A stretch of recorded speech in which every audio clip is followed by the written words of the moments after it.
Gore Club.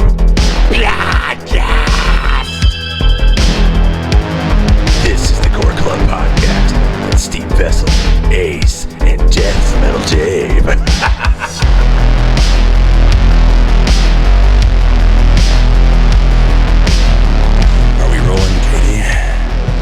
All right. How is everybody? I'm fucking awesome, Dave. Yeah? Yeah. Ace? I'm a little hungry. King of Ace.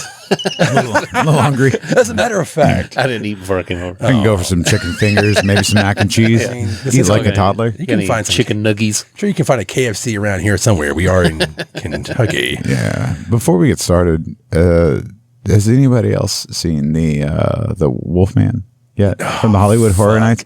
Now, I get that it's like a rubber mask and everything, but I yesterday they were shooting a film. It looks awful. They were shooting a film in Bowman Field, and it's across from where I work, and It's a very small private airplane. Yeah. Airport. Don't look at me like that. Airplane. I sent our resident effects artist, Trevor. Oh, yeah? A message, and I was like, "Hey, are you working over there?" I was hoping to see Samara Weaving and be like, "I loved you," and Guns Akimbo. You know, something I think weird. she's in town, right? It's not that movie. Oh, okay, yeah. But I was like, "Hey, have you seen this yet?" Because I was curious to see what his take was, and I sent it to him, and then I just got like 2 giant eye emojis, and he's just like, "Does he have mange?" And I was just like, "Yeah, that makes sense." I'd feel pity on him. I'd be like, "Oh no, get in the car, little buddy. Let's take you to the vet and get you all cleaned up." I know Katie would for a fact. Oh, 100%. Poor little guy. You put a big old frontline collar on him, he'll be all right. He'd be fine. A couple days of snacks and No, Blumhouse. Rubbins. No. Well, that's the thing. Like, I don't agree with bullying, but can the Sonic the Hedgehog people get on this now? Maybe we could save this before it happens, because it does not look good. it doesn't look like a wolf. Yeah, he looks like, I've seen that guy on the corner. You know, I give him $1. He's cool. He looks like Ratma from like VHS. What is it, 99 or? God, is this it? I just literally just looked it up. That's it. That's it. horrible. But the thing is it may not look that bad in the movie. It may not. Like, that's from the Universal Horror Nights, right? So that obviously it's a rubber mask. Obviously, Please no. he got that at the costume store. I'll not even gonna never look at not be like shocked whenever I see how Hollywood can just fuck up a werewolf movie. Well, I mean, you go back to the was it the Necro's Hero in Wolfman? Didn't he do that? What was great? Oh, yeah. No, that was Benicio del Toro? That was Rick Baker. Oh, and okay. then they put a bunch of CG over top of all of his kick-ass shit. Yeah. Well, it still look good. I like that movie. I think it's like very like gothic as fuck. Like I can watch that movie back to back with Bram Stoker's Dracula and be happy. Especially the director is the uncut version. Holy fuck, it's brutal as hell. But the point I'm making is just there was effort there. Yeah, I know. I don't know what this is. He looked healthy. I know. He looked like a healthy Wolfman. He looked like he was eating his kibble every day. Anthony Hopkins is badass at the end, dude. Yeah, don't spoil it. Maybe people haven't seen I it. haven't seen the remake with Benicio del Toro. It was like 2010. You can spoil it. I don't give a shit. Yeah. But we don't need to talk about that. Yeah, tonight. because this is the Gore Club podcast, and I'm Steve Vessell. Deathmetal Dave. Amazing. Yeah. What are we talking about tonight, Steve? Tonight is heavy metal, or no, not necessarily heavy metal, horror music videos. Horror music videos. The roots, the beginning, the inspired, the not so inspired, And if you don't know what we're The talking about, tie-ins. yeah, we're gonna go through that. the tie-ins, the non-tie-ins, whatever. Yeah. Tie-ins and non-tie-ins. So Shut up. involved and uninvolved. So we can start with a little bit of history. Yeah. And we're not talking about soundtracks, right? We're not talking about musical scores. We're talking about the actual soundtracks. Okay. Yes.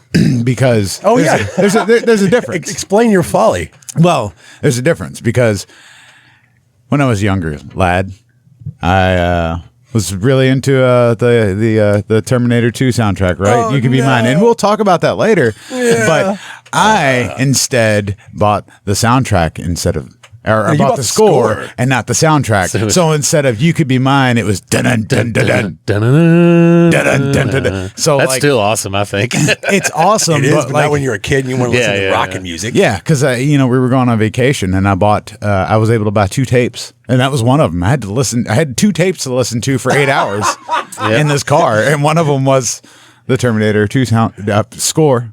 See, Yeah. At the end of that vacation day, could like compose. Yeah. Why didn't you just buy the Guns N' Roses album with that on there? Yeah. because I was not smart. He wasn't informed on how that shit works. Right. And the motherfuckers at FYE or Camelot or wherever the fuck I bought it, they could have stopped me. Yeah, they could. They knew I wasn't buying the right shit. How old were you exactly? I don't know, when that come out, like 92? And Something like that. yeah, is it 11 or 12? Well, that's like when I bought, when I was a kid. There's a lot of judgment in that. Okay. Katie's like, Oh, okay. well, okay. I went to my first ballet when I was 5 years old, and like halfway through it, I was like, when are the words coming? So, okay, but at 5, pretty understandable. 12, Dave? Look, if I put those two tapes I'll next put to it each into other, perspective for you in a second. Go ahead, Ace. What were you I was say? going to say, I loved Batman as a kid, so when Michael Keaton Batman came out, Boom. I bugged my mom forever. I was like, buy me the soundtrack. I didn't even know it was on it. I just wanted it because it was Batman. Of course you did. And then got it, and I was like, oh, it's all these Prince songs, and there's like Bat Dance, like, yeah. and where? It was like a bunch of samples from the movie. So the whole thing is that you have to understand at that point, and the 90s changed, but in the 80s when I was buying soundtracks is because they released soundtracks, they didn't release the score. They really didn't do that. You couldn't walk and say Airway or Zay or a Target or whatever and buy the score, but you could buy the soundtrack because that's what they would produce out. That's what they would release. So like when I bought the Return of the Living Dead soundtrack, it's exactly what I wanted it to be. When I bought the Texas Chainsaw Massacre Part 2 soundtrack, it's exactly it's what I could get. I couldn't get a score until much later, and then I was doing like tape tradings, and I got the score for like the first 2 Hellraiser movies. I traded. Oh, yeah. That's funny. I traded my original Texas Chainsaw Massacre Part 2 soundtrack for a bunch of cassette versions of like that soundtrack plus scores, and that's when I was like, oh. So I didn't get until later, but I still wanted that. I still wanted to hear that Hellbound. I wanted that. So you got fucked. yeah. That's pretty much what happened. Yeah. But so since we have that out of the way, let's talk about some of in the history, some of the music that would be considered horror tie-in or horror specifically. Let's just start from the history, what we know of. Well, you have to think like what was going on television when you had 4 channels and then some UHF stuff. You didn't. Yeah. They didn't release music videos. They didn't release if you saw somebody doing a cover or doing their interpretation of their song from a movie or a horror inspired thing, you get like a Disney album.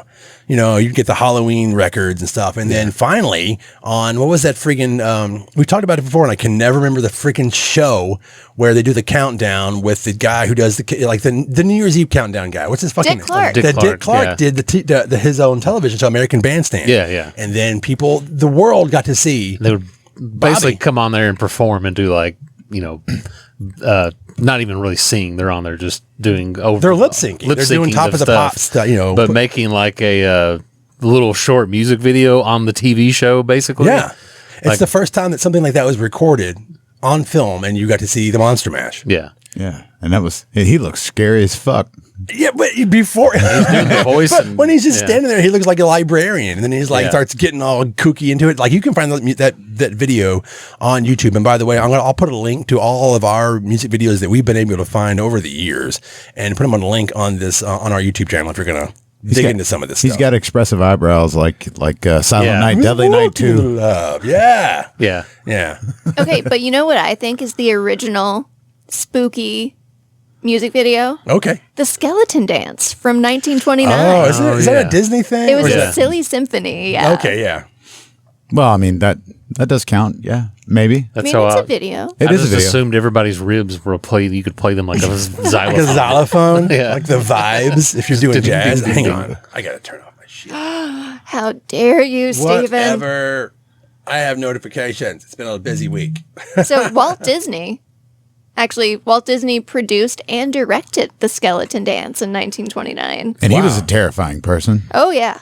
I mean, and that ties back into like when the only albums you could buy that originally were like the Halloween Party records, which Yeah. I have as many as I could possibly find ever since. I still have my original Disney, like the orange label, Disney Halloween Sounds one. of the Haunted House. Yeah, where it's like, great. Yeah. every time you it's like, let's put this on. It's spooky time, and you want to listen to it, and then you get to the cat part, and it's just like, and you're like, God, turn it off. Yeah, because on one side it's got like a storyteller, like a narrator going through like what's giving you like a story in your head, and then you flip the record over and it's just the sound effects. And it's great. And you can hear some of those sound effects to this day in some of their movies, like the ghosts, and you can hear the chains rattle. Like if you're listening to it, I forgot, we were watching something not too long ago. It was I think it was the Hocus Pocus 2, and they're using original soundtrack bits from that record in that movie. Oh, yeah. I mean, you had stuff like that, and every so often I'll find like weird older records like Christopher Lee telling the story of Dracula or Boris Karloff reading Sleepy Hollow. Yeah, Edgar Allan Poe, he did those records. Vincent Price did his cookbook on record. Yeah. Well, I mean, his recipes weren't that bad, Steve. Damn. I mean, you made it sound like they were horrifying. But that's not what we're talking about. We're talking about you got Monster Mash, and then you got I put a spell on Screaming you. Jay Hawkins. On national television with a bone in his nose, scaring the shit out of every little kid. He's singing that next to a coffin. Yeah, Like, and every fucking white mom's going, turn the channel. yeah. You're Which, talking about a black man talking about horror movie stuff on national television, looking terrifying as hell. in the yeah. 60s, right? Yeah, and he did that multiple times on different television shows. yeah, way ahead of his time. Way ahead of his time. Look, I mean, Marilyn Manson is the only cover of his I've ever heard that I actually liked. And Creedence Clearwater. Oh, you know what? I take that back. But that one from Lost Highway that he did is pretty good. Controversy amazing. aside, yeah. Yeah, and then I think they put it in the House on Haunted Hill remake, didn't they?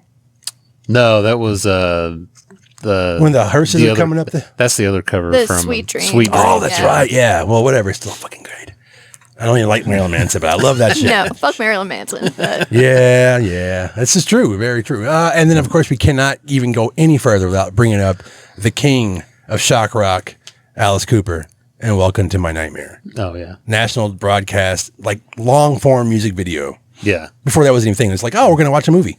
Yeah. And I'm going to cut my head off on stage. Alice Cooper's the man. He inspired. I mean, we could probably go through a lot of these people, but like when we do, he's got his hand in everything. Like if you were making a song about a horror film, like you're probably inspired by Alice Cooper somewhat. If there's any kind of themes of horror, like absolutely, Gene Simmons get fucked. Alice Cooper. Oh, yeah. Oh, absolutely. I like it. In the early days, he would make fun of Kiss for ripping him off. Yeah. And then he was the first guy to actually bring in a horror icon on his record, which is Vincent Price. Yeah. Doom, doom, doom, doom. Actually, that sounded like the Texas Chainsaw Massacre soundtrack. Sorry. Wrong song, Steve. Life is hard. We'll get to that music video too. All right. But I don't know Alice. why I just said all right. We're like, all right, kids, listen in now. But I mean, without diving too far into Alice Cooper, but this sort of brings us to our next part, which would be the most important part. the horror movie tie-ins, which Alice Cooper, Monster Dog. Oh yeah. You got the little video at the beginning. It's got that monster in him. He's got a monster. I mean, it's pretty much a music video. I mean, you mentioned it before we started. The beginning of the movie is just a Alice Cooper music video. Yeah. About, and it's probably the best part of the movie. It's the only part of the movie that matters. Yeah. That's the movie. That's the only thing I awful. remember. I own it on Blu-ray. The movie's bad, but I mean, he also did the Man Behind the Mask. Oh yeah. No, you cannot get away from his influences, like you talked about. You have He's Back. Yeah. Then he did Teenage Frankenstein, which is also from Same movie. yeah, same movie, but he actually made a music video for it. Yeah. And then of course the Wayne's World, man. Yeah. Which is probably my introduction, being I'm 40, that came out in 1992. So my introduction to Alice Cooper was Wayne's World. Yeah. That's yeah. awesome. And yeah. by proxy, I mean, Megadeth did the No More Mr. Nice Guy song, which is an Alice Cooper song. Yeah, it is. They did it on the Shocker soundtrack. Oh yeah. And made a music video. Yeah, he did. Directed by Penelope Spheris, who we talked about very briefly in our Roger Corman episode. Who directed Wayne's World? Yeah, she directed Wayne's World. She directed friggin' Suburbia. She did the Decline documentaries. Oh, yeah. Yeah, man, she's awesome. So, horror movie tie-in specifically, like we've got my God, tons I've got a of list. videos. Tons of them. What do you have on your list, Steve? I'm starting with Run DMC, Ghostbusters. I would say that would probably, as far as tying it, like early. So MTV starts showing music videos in 81, yeah, something like that. Yeah. So yeah, that's probably one of the earlier ones as far as as far as tying into an actual movie, because Ghostbusters was like a huge, like, people are, I mean, it's still huge now, but I mean, you have to think MTV changed the game, and now it's so over. But like talking about music videos, like an entire station that's dedicated to playing nothing but music videos, to the point where like they'll play anything because they don't have anything else to play. Yeah, because that was and the thing was, like, when they started showing music videos, like no one knew like how do we do this, which is so funny to see early music videos from that time. Yeah, because no one knew what they were doing. They were like, what do we just make, like a short movie? Like, yeah. There's like, because music, it was just like, we can't just show you playing on stage for the video. That's boring. No, absolutely not. So like some of the weirdest ones you ever find are those ones from like the early days of MTV when no one knew what they were doing. And like you find just weirdo music videos. Reaching for straws until you find the right one. Yeah, right? until you find a formula. Bands were recording music videos before they even thought about them being music videos. Like Sabbath had made, full. There's a whole Paranoid music video they made. Right, yeah. and I mean, a lot of those old bands from the 60s and 70s before music television, they were making music videos, but there was no place for them to actually be besides if they were going to be shown on the BBC Two or BBC One or whatever, or like late night Top television of the Pops or something. Right. And it wasn't until MTV was like, we're going to fill this void. I remember that goofy fucking countdown waiting for them to play the Buggles video Killed the Radio Star. Yeah. My sister made me stay up and watch that shit. It was a big fucking deal. Well, at that point, you see Hollywood studios like, this can be a marketing thing. Wait a second. We could drive. Could drive our people to our movies. Kids love MTV. Kids love MTV. So let's make some music videos that tie in, and then that's where you get things like your Run DMC or like Ray Parker Jr. Oh, you've got to talk about that, Ace. So people may not know this, but Ace has a soft side. Oh, so yeah. If He's wearing a deicide shirt. Yeah. But so as far as the Ghostbusters, everybody knows the Ghostbusters song, which is, how does it go?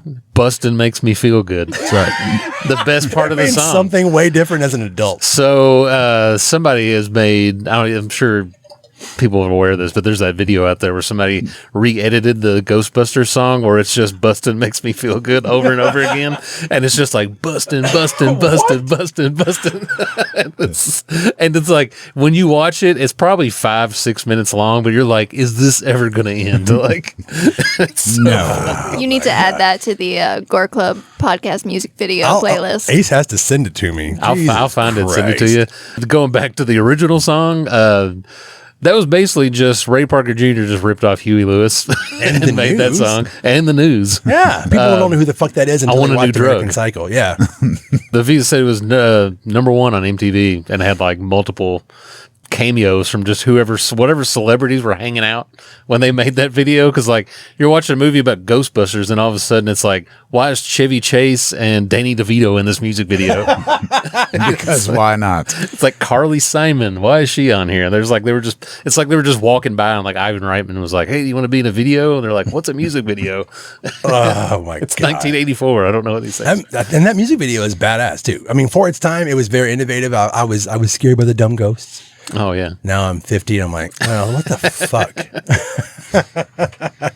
You cannot talk about Ghostbusters without bringing up Bobby Brown. Oh yeah, that's the one. And Ghostbusters Part 2. That's besides the main song. That's the second song that I relate to Ghostbusters the most, which is that.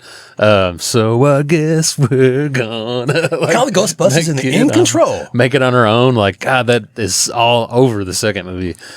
And that was another one too, where you like watching that and it's like has all these people like in that video too, which is like Rick Moranis is in there, the Ramones are in that video. Yeah, because why not? Malcolm Forbes, why? And you get you get a few glimpses of the movie. But it's all like one giant commercial for the movie, right? That's the difference between a music video that you will see on YouTube that says official music video. Usually it's fake. Yeah. And it's somebody that made one, which is cool because it takes skill. Yeah. I mean, it's a lot easier now. But like when YouTube was just popping up, people were like, you know what? I love this song. I'll make my own version of this music video. But it's very specific when the studios would make a tie-in music video with clips from the movie in the thing, or like you said, even pay to have a good director sometimes, make a music video and bring in a star. I mean, like a perfect example is we were talking earlier about 45 Grave. 45 Grave, right. Yeah. Now, they did a music video for their song Party Time from Return of the Living Dead, but it's not an actual tie-in, and it's the original punk version. So when they did their quote-unquote metal version for the soundtrack, they never made a music video for it. But there's a bunch of those on YouTube that are awesome. Yeah, they are fucking great. There's an SSQ music video that's all animated, and then she came back. The girl who the main lead singer came back and did a live recording of that song as a music video. So that stuff's cool. But I love actual direct tie-ins.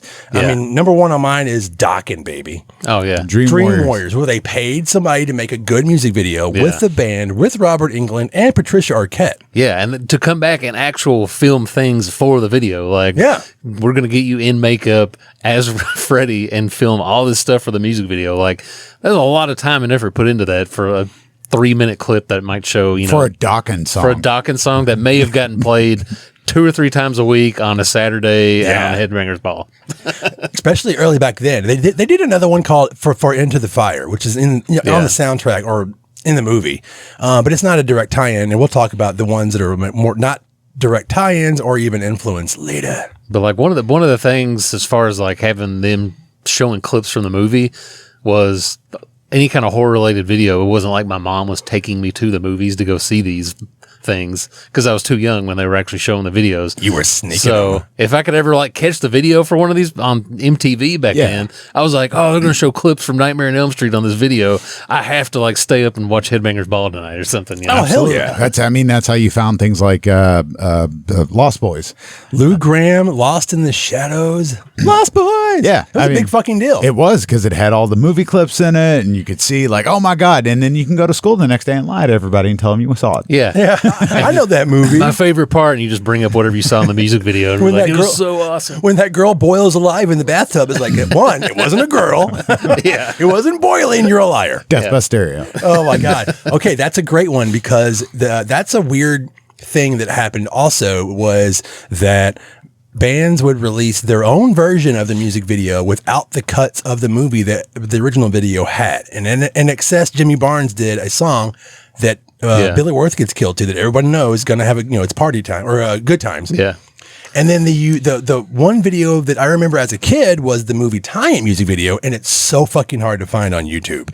Every time I find it, I'll put it on our playlist for the Gore Club podcast page, and then it gets deleted. Somebody takes it off. Whoever the original person who uploaded it gets banned. Whatever. I don't know what it is about that goddamn music video, but I found one that's like really grainy and the sound slightly off, but it is the original music video. So I will link that in the comments on our YouTube page. But man, I mean, Death by Stereo, Dave. I think the champion of horror movie tie-ins is probably got to be Friday the 13th. Oh, the Alice Cooper one? Yeah, well, I mean, not just that. I'm just saying, like, for the most songs that tie. That's a good question. It's either going to be Nightmare on Elm Street or Friday the 13th, because there are so many of those movies, and every movie had something, right? Yeah, those are the top 40s of horror. That's what I call them. It's like, if you're not a horror fan, you know what Freddy and Jason and Chucky are, because they're just shoved down your throat at every Spirit Halloween and Walmart now. Yeah.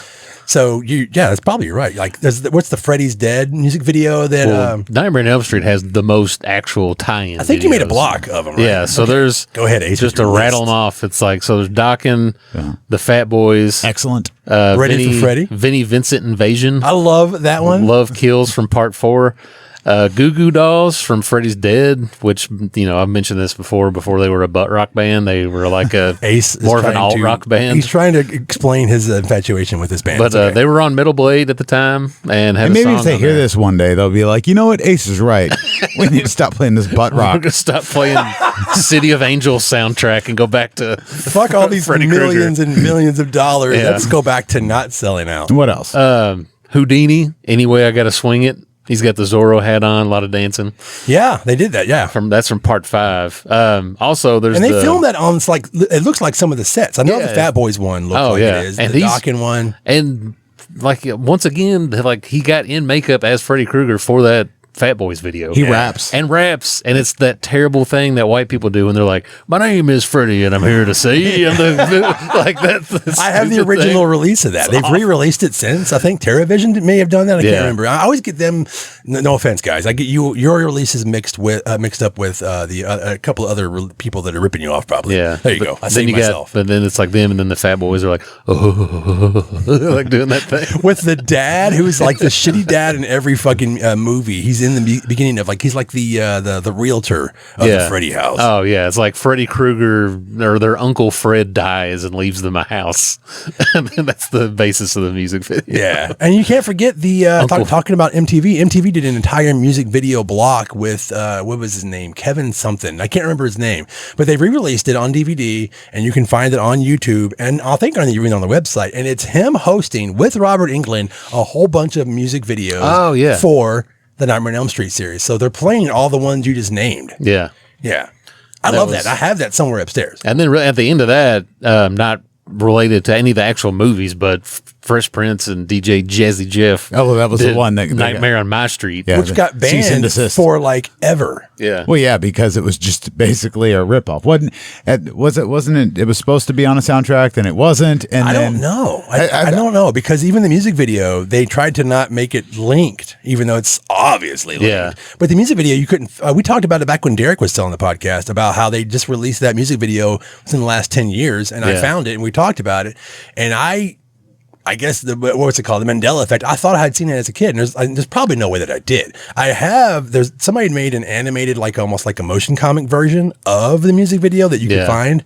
And then when they finally released the actual music video from the 80s, they did their best. There's even like the Freddy's wearing like a punk jacket with Misfits he's got like on the it. flat top. Yeah, and he's got like stylus fingers instead of Freddy claws. It's great. But they also they use a sample from I guess Charles Bernstein did that he did. Ding ding ding like that. They used How did you not get sued? Yeah, that's probably why they couldn't release the song. But But I love that music video though. Yeah, as far as actual tied in music videos, I think Nightmare on Elm Street has the most.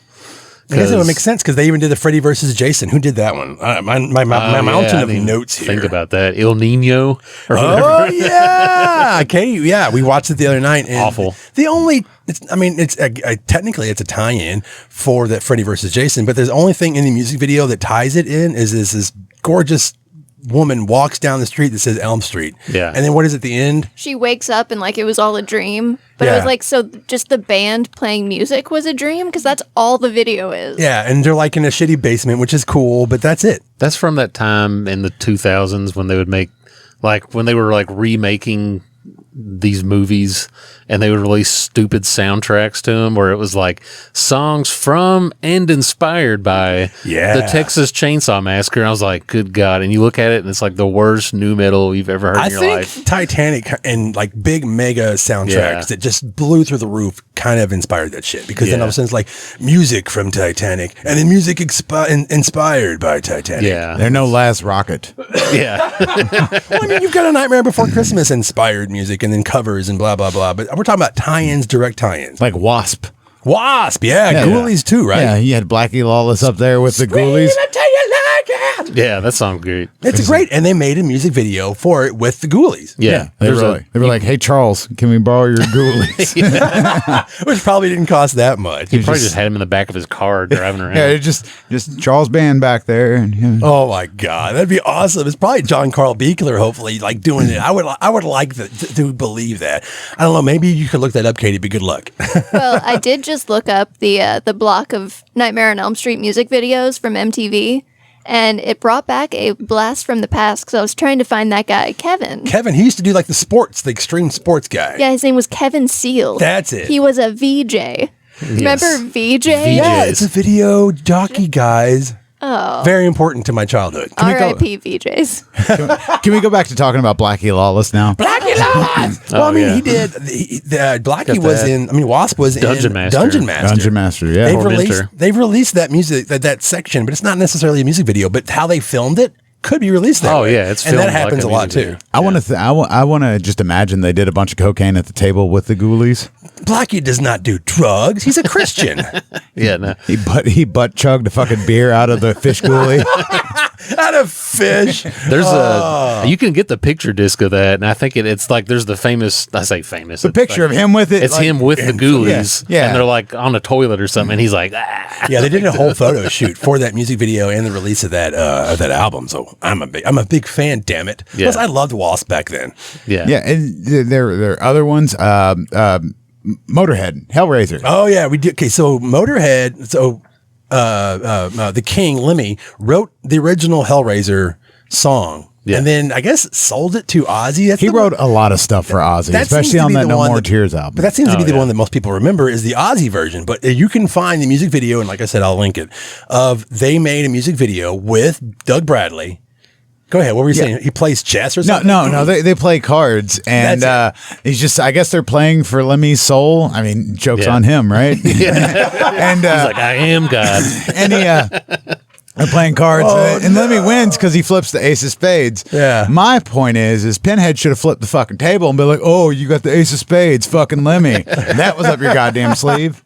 I love that music video though. It's a great music video because he is so fucking smooth, like not yeah. scared at all. He just looks like what? I'm just playing cards with the demon. I'm gonna go drink some Jack Daniels. Yeah, it looks Yeah. like a game show. Like I don't know. Like he's coming down one ramp and Pinhead's coming down the other. They're like sitting down at the table. Everything's all gleaming and beautiful. And that was for Hellraiser 3. Three. right? Hell on Earth. CD head. damn. CD face, yeah. Hellraiser. I love that music video. It's a great song. It's a great music video. They recently It's the 30th anniversary of it. the 30th anniversary where they mix Ozzy's vocals with Lemmy's vocals and it's animated and It's better than both the original songs when they combine it together. Yes. They should have just recorded it like that to begin with. I agree, man. I mean, I remember the Ozzy one more than I did the Motorhead one because, like, Yeah. again, that Motorhead music video got buried. no, yeah, that's a midnight. That's a midnight music video. It was. Yeah. So now that's the beauty of the internet. I got Creed. Oh, God. So Ace should expound upon his love of So, yeah. what if? Yeah, I think whenever we did on our Scream episodes that we've done, I think one of them I expressed my hatred of this song because, and digging more into this, I made a note here I quit. fucking hate my hatred of this. Like, so yeah, Scott Stapp sings this song, and his words he says about hatred and those who oppress others. This is a deep song. And according to the guitarist, the intro was inspired by the 1966 Rolling Stones song "Paint It Black."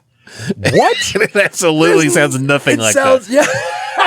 Now I can't think of the last time I heard this song. It's like all I hear is like, "Bow, bow," and he's like, "I can't have a bar," like doing that stupid. I can't have a what? that Jarl. I don't know the lyrics. It's Yeah, something- and that's what people forgot. That vocal style has a fucking has a title. Yeah. What is it Awful. called? It's like called Jarl. awful. A Jarl. Yeah. A Jarl. Oh my no! It's like it people is heard awful. people heard Pearl Jam, and then like boring white dudes were like, "I can sing like that," and then they just kept doing that Days of the New and like whatever awful butt rock comes on after Jesus that. Christ. I know Well- it's having a resurgence now because people like who didn't grow up then thinks it's funny to like listen to awful music now. Yeah, I but- think it's great when people are like, "Oh, it's ironic, haha, we'll go," and then they start singing the songs, and then they fucking have the T-shirts, and then they're like, "Oh shit, it's not ironic like, anymore." you can just like things. You don't have Yeah. to like it They because it's didn't done. sell 1 billion CDs to no one. Okay, your mom has one. There's a your lot. uncle has one. There's a lot of stupid people in this world, Steve. Oh, that's true. It's true. That's why we kill each other over But gods. they decided to put that and tie it in with Scream. Well, I mean, at least and it's a great music video, actually. Yeah, the music video. They brought back Dewey. Yeah, they get like the cast in there, and Dewey's in there, and they're running around. Yeah, like- there's like a whole theme, and then you Yeah. have to figure out who the killer is, and guess what? It sucks. Yeah. who the killer is. It's definitely, I mean, between that and the other Scream video, which is Bird Brain, Youth of America. That's a great one, though. That's the best song on the soundtrack to me. Yeah. It's the heaviest song on there, which Yeah. is kind of sad. It's a pop punk song. Dun dun dun dun. Yeah, and they're just like You're driving coming around for in the van. youth of America. Bang, We, bang, we don't bang. need to sing it, Steve. We're We don't gonna need to lose. sing it. But yeah, there's I always thought the funniest part about that video is like he's singing about the youth of America, and this guy looks like he's like 35. He is. He's singing this Got the song about flavor the youth. saver. Yeah, I'm like, dude, you're let's, very not let's the rap, youth of youngins. America. Well, it is, and that's a good one because they actually do tie in with they have sound bites from the movie in there, and they're basically doing like the Gale Weathers. They're in the van, Yeah. and all that stuff. So and it's a cool video. I didn't even know that video existed until we did an episode about that. Oh, So yeah. I play it almost every I never weekend. saw it on TV. I never heard that song except in the movie. But You're better for it. I still have the Yeah, cassette that I bought. And that was the only song on there that's like I really, really liked. The rest of them are, they're fine. speaking of cassettes, I do have the cassette of the movie Shocker, which which we mentioned has Megadeth, No More Mr. Nice Guy, which I've probably brought it before. I think is one of the worst covers ever. Yeah, See, right. I don't agree. Do not agree. I love these shitty. I don't consider them shitty. These 80s and 90s metal bands doing covers that kind of introduce younger generation to that music. Yeah. Like we talked about Megadeth before on the podcast. Like I liked the like punk and stuff, but I'd never really thought about going back and listening to old music until they did a cover of Anarchy in the UK. Yeah. Off of whatever it's called, their third album. I can't think of it right now, but anyway, so far so good. So good. So yeah. Yeah, stuff like that. So fuck you, Ace.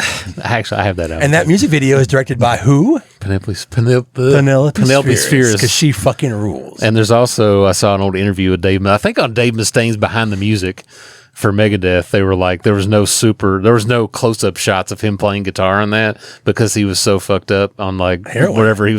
whatever his flavor of the month drug was then. She talked about him just being in and out, and she's like, okay, well, I'm a filmmaker. I can make this work. Yeah. Get in this electric chair, and we'll do this. I think I just like, I've worked with drug addicts before. Get over there. I think the part of that video and that song that I dislike the most is just that, like, when it's in his voice and he's like, me, a nice guy. Yeah, right. I'm just like, I'm like, okay, dude. This like, is the news, man. yeah. But I mean, whatever. I'm a Megadeth fan, especially that early stuff. Their song off that soundtrack I wish they had done is the fucking Shocker rap with actual Mitch Pileggi as Horace Pinker and Alice Cooper.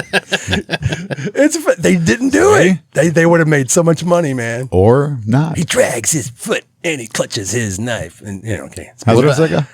I can do the whole song, but we might get in trouble. There was something else from the Shocker too, like a bonfire. They make a video for that? See, I don't know. I couldn't find that one. I think I found it was like a German metal band, but the song was written by Paul Stanley and Bruce Kulick, who was also in Kiss at one time. Yeah.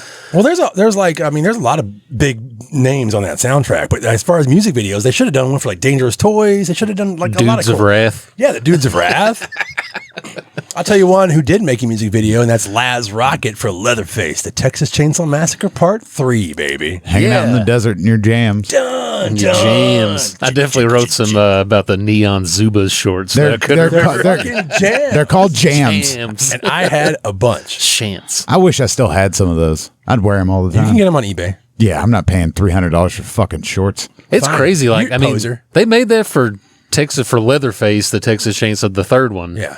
Which, I mean, Laz Rocket, I think Laz Rocket's probably like a decent. They're not like, they never made it to like Metallica Slayer level no, success, but like they were a fairly underground band for like, They're like Sacred Reich. Being When you on- say yeah. Sacred Reich, the Like fans a are big like, fuck yeah, band. Sacred Reich. But Yeah. there's not, the Metallica fan's not going to know who the fuck that is. like I like Laz Rocket, but them being on a soundtrack to a movie that was released in theaters back then was probably kind of weird. Like they probably pulled a few strings to get on there and to make that big music video, like out in the desert with like all that. Like it's a great video, I think. It is, yeah. And they have like the clips they fit in there with that they make it go along with the song. Yeah. When like the chainsaw, then they have like using a chainsaw on the guitar in the video. like it's great. And that song's good too. Like I think the only way you can listen to it is if you're like a Spotify person, I think there's a live album that has it on there if you ever want to hear it. Yeah, well, the music video, Outside of the I'll video. link it in the comments. Yeah.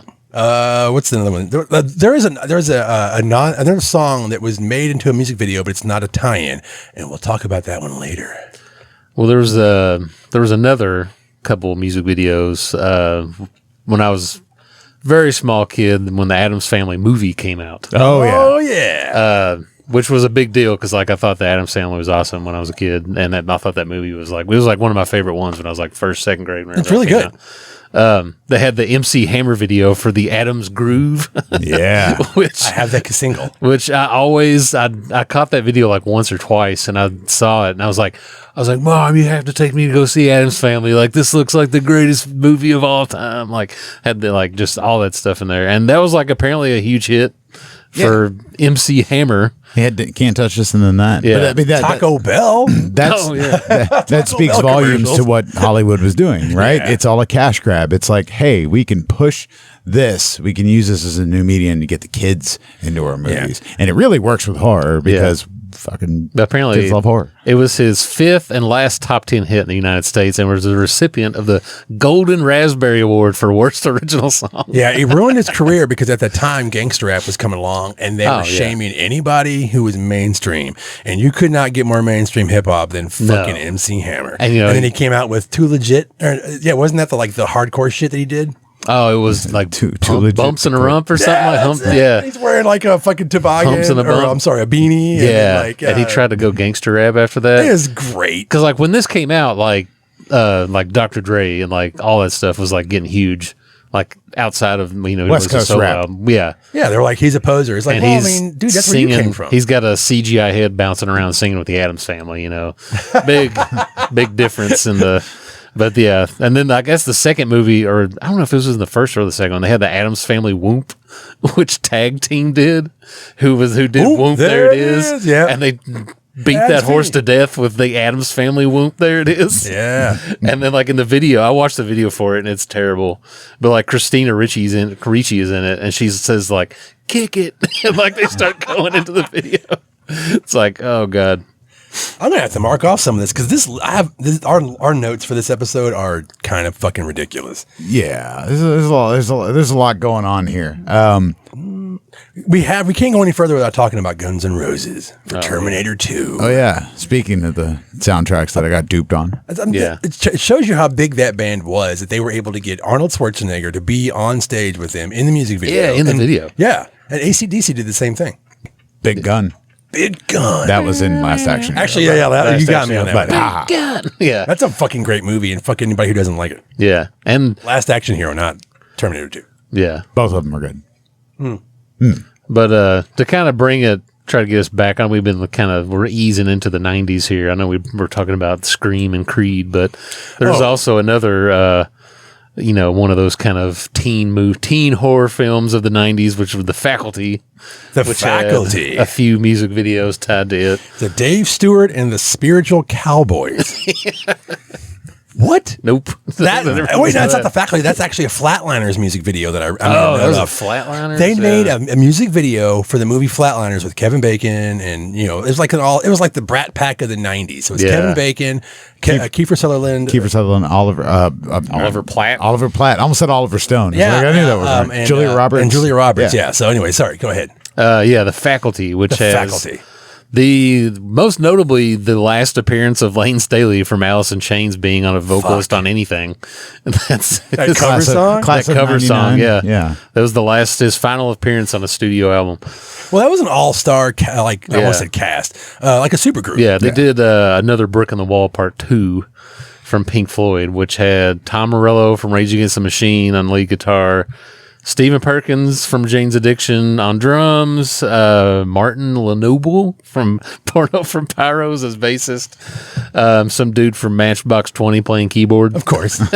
Very 90s group of people there playing on that track. They were all living the high life and like, let's just do a song, guys. I actually like that song, and I love that movie. And I love the movie, yeah. They got the T-1000 to be in the music video again, because he's the coach in the movie. He's in the music video. He's just standing out there in the rain. He was going for he was going for Robert Englund's record and be like, how many horror movie music tie-ins can I be in? So it's very inspired by the Pink Floyd, The Wall. So they're like in a classroom, and he is the teacher of the classroom. So there you go. That's all I got. But and that's a lot of horror movie tie-ins. But we there's so many. There's so many. I've got the Dickies, who did their actual music video for Killer Clowns from Outer Space, as long as they're single. And that music video is so fucking hard to find that I finally found it, and I will link it to you all who are watching this tonight. and they got the Killer Clowns in the video. Yeah, they do. The Chioda brothers actually did it. I mean, I can't skip over half this stuff. I mean, you got the Dickies, you got the Coupe de Villes, who did Big Trouble in Little China. Oh yeah. The Coupe de Villes, if those don't know, it's Nick Castle, who played the original Michael Myers, John Carpenter, and then Tommy Lee Wallace, and they made a whole bunch of songs for like a lot of the early John Carpenter movies, but they made this awful, trashy, hilarious 80s music video for Big Trouble in Little China. Yeah. It's fucking great. I've never even seen this. Oh, I'm going to link it for you, baby. Link in comments. I threw a few on Somebody upgraded it, now it's in HD. Sweet. on the end of my list. I kind of threw in a few like later one. There's American Werewolf in Paris has the Bush song Mouth. We've talked enough about that one.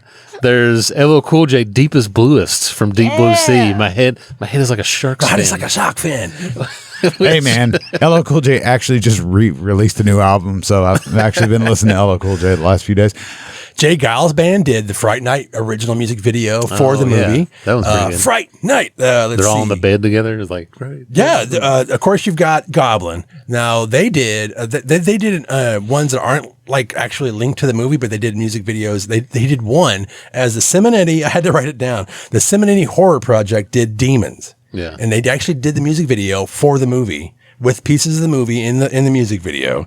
I've got and in tying back to going to having to be on a show to make your own music video. I mean, they did that Italian show. Yeah, that would be the like not tie-ins, I guess. I don't know. I mean, no, that would just tying back to what we said earlier with the history where Black Sabbath was doing. That's right. Yeah, because that came out in, what did you say earlier? It was Italian, 74 Italian TV television, and that fuck man, you got to see Goblin play live. Yeah. Wink, wink. And they did two songs. They did Suspiria, and what was the other one you said? I think it's Profondo Rosso. Yes, Deep Red. So yeah, those two live for a freaking audience are just like, this is cool. Yeah, Yeah. what is this? I'm like, fuck, man. Yeah. I'm melting. I paid $40 to see that last year. Yeah. And they showed like one time on TV, never be seen again. So There is one music video that all the time I find it and I link it to our page on YouTube and it gets taken down, which is another one. And it's actually the original music video for Trick or Treat that Fastway did. They did. It's after midnight and it keeps getting taken down. I don't know why. I'll find it, link it, it's gone. But and Sammy Kerr is actually in the music video with them while they're playing live. It's really cool. And it has some scenes from the movies too. Yeah, it does. Yeah. It does. But you always see like After Midnight or Trick or Treat. I think it might be Trick or Treat. I can't know because it's so hard to fucking find. Yeah. Well, it gets confusing because there's so many fan-made versions of that, and all you have to do is just take that scene from the movie. Yeah. But they like Fastway. What's his face from Fast Eddie Clark. Yeah, they're old band. So I love that music video, and it's so hard to find. I have no idea what they're like playing on some kind of like white sound stage or whatever. That's just one of those things that I caught on like not even MTV. It was like Friday night videos, which was on like NBC or ABC. It was like a Friday night music video like marathon. They would do a late night television, and then I caught it. Then I was like, what the fuck? What is this? Which I tried to. I mean, up until like the 90s, they were doing this, and then as like music videos kind of go to the wayside on TV, at least. People really don't do it anymore. And like one of the last like televised like one you might have seen on MTV when they brought back Headbangers Ball, they did like Resident Evil Apocalypse. That band Killswitch Engage has like the End of Heartache parentheses Resident Evil version. Yeah. It does like a close up like on the T-virus or whatever that's and it like goes a close up and then the band shows up. We got to make this even worse and take the good part out of it. And there's no going to be screaming in this version. But you talk about the last ones. I mean, you get to Crypt Keeper rap.